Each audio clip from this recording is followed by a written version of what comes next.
Vários pontos do país receberam uma iluminação diferente na noite desta quinta-feira para alertar sobre as doenças do rins que muitas vezes só são descobertas em estágio avançado, o que dificulta o tratamento e pode levar ao comprometimento do órgão. A estimativa do Ministério da Saúde é de que 15 a 20 milhões de brasileiros sejam portadores de alguma doença renal. E o pior, a maioria dos casos só é diagnosticada em estágio avançado, quando os órgãos estão funcionando com apenas 50% da capacidade.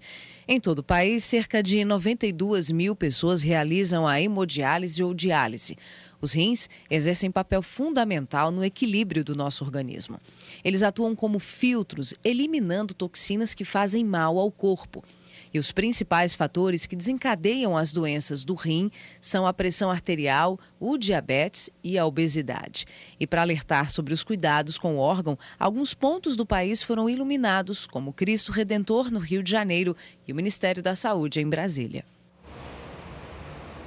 Bom dia, e o Ministério da Saúde liberou 181 milhões de reais nesta quinta-feira para ações na área de nefrologia em todo o país. Quem vai nos dar mais detalhes sobre como agem as doenças renais é o nefrologista Evandro Reis. Bom dia, doutor Evandro. Quais são os primeiros sinais de que o rim não está funcionando adequadamente? Essa é realmente a grande dificuldade que nós temos, porque quando manifesta os sinais, a evolução da doença está bem avançada, que seria a presença de anemia, inchaço nas pernas. Então, o rim realmente precisa de uma avaliação precoce, o indivíduo fazer a avaliação sem sentir nenhum sintoma. Isso seria o ideal para o paciente. E como é feita essa avaliação, doutor? Um exemplo mais simples, é um exame simples de urina. Através dele você já norteia se existe algum envolvimento da função renal. E como é que é o tratamento do doente renal?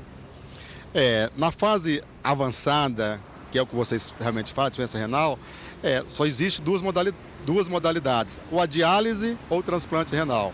A diálise pode ser a hemodiálise ou a diálise peritoneal, e o transplante renal, as pessoas que têm realmente indicação, não existe contraindicação para a realização do evento. Agora, tem cura essa doença? As doenças renais têm cura? As doenças renais, se pegasse numa fase bem inicial, poderia se evitar. Mas depois de estabelecida, a única função que nós nefrologistas fazemos é tentar retardar a progressão da doença. Quer dizer, não tem cura? Não tem cura. Agora, doutor, além dos fatores de risco, que é a obesidade, a hipertensão, a diabetes, como a gente viu aqui na matéria que antecedeu a nossa entrevista, quais são os outros fatores que podem provocar a doença renal? É importante não descuidar da presença de infecção nos pacientes em idade mais avançada, as doenças que a gente fala do filtro do rim, que é o glomérulo, que é a quarta causa, e não esquecer também que existem as doenças genéticas, que são transmitidas geneticamente. Então é importante a pessoa investigar na família se há algum caso de doente renal. Isso é muito importante. Agora, o uso de medicamentos, doutor, pode também comprometer a função renal?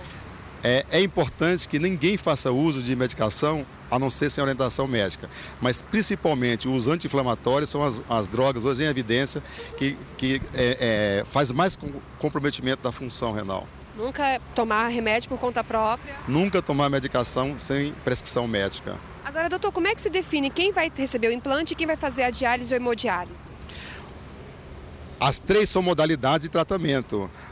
A diálise todo indivíduo pode fazer. O transplante tem algumas limitações. Primeiro, a idade do paciente, não pode ser feito em qualquer idade. Hoje se estabelece em torno de 60, 65 anos a idade para se receber um transplante. E hoje a nossa população de renais crônicos são doentes mais idosos, que não têm indicação de transplante. E esses doentes realmente precisam bem cuidados. Qualquer uma das técnicas, hemodiálise ou diálise peritoneal, o resultado é semelhante. Para não chegar a ter um problema, o ideal é ter uma boa saúde, né? Ter um bom estilo, um bom hábito de vida. Com certeza. Principalmente uma atividade física, evitar o fumo, o controle da pressão arterial, saber como está a sua glicose, tomar água, uma coisa importantíssima, e finalmente não usar medicação sem prescrição médica. Ok, doutor Evandro, obrigada por sua participação. Voltamos ao estúdio com você, Catiúcia. Ok, Luana, muito obrigada.